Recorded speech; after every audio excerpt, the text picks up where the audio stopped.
In this Minute with Mary, I'm going to show you how to recreate this eyeshadow look, which is perfect for brown eyes.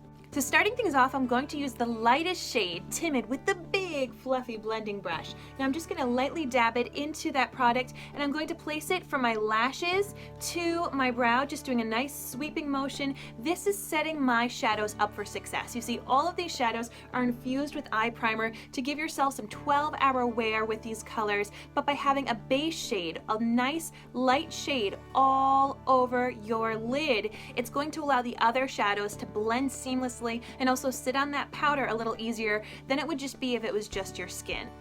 Next up, I'm going to use this light brown color Astute, same brush, that big fluffy blending brush. Now, this color is a bit darker than Timid, so what I'm going to do is I'm going to put that from my lashes to about my crease. Now, if you have hooded eyelids, I would go a little bit above your crease and more towards the outer portion here to elongate your eye to help it look a little bit more open. But really, you're going to be focusing that product, doing either sweeping motions or little circular motions, still with that big fluffy blending brush from those lashes to about the crease area. Now I'm going to start to mix things up by bringing out the crease brush. This is a more densely packed brush, and I'm going to put it in the color Gullible. I'm really going to pack that color on there. It's a bit darker of a brown, and I'm going to apply this in that outer V up to the crease. So right down near those lower lashes, up into that crease area, and once again, I'm just doing little, almost like swirly motions to keep that color really strong and pigmented.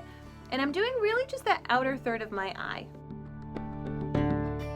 Now I'm going to take back out that blending brush and just lightly do swirls to keep that color really saturated, but just to blend out any harsh lines. The last shade that I'm going to be working with is this gorgeous shimmery gold shade right here called Fanatical, and I'm going to be using actually our cream shadow brush. This is another densely packed brush, but it is a bit dome shaped, as you can see right there. And now, to bring out the most in your shimmers, I actually recommend that you prime your eyes with a little spray of setting spray, one eye at a time.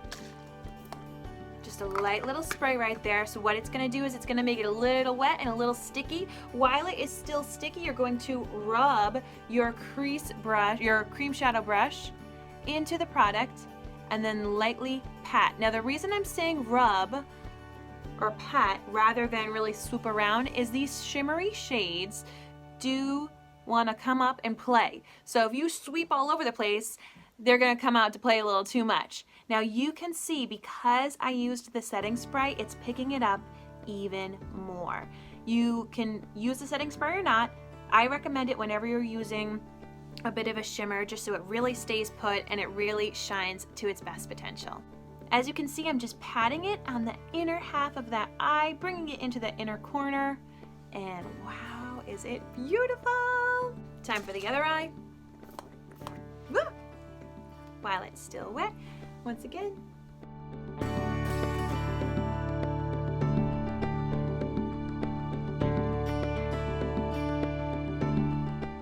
Next up, I'm going to go under my eyes with the crease brush and a little bit of that Gullible. You may have enough product still from that shade here on the crease brush, but if not, you give it a little bit of a tap and just lightly go underneath those lashes.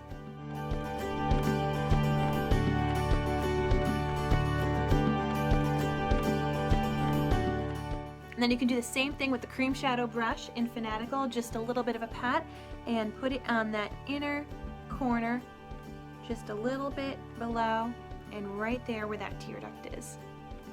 So there you have it. That is what the look looks like with just the eyeshadows. Let's add a little bit of mascara. So there you have it. That is the finished look, perfect for those of you with brown eyes, but let's be real, it looks great with any eye color. You can find out more at minutewithmary.com.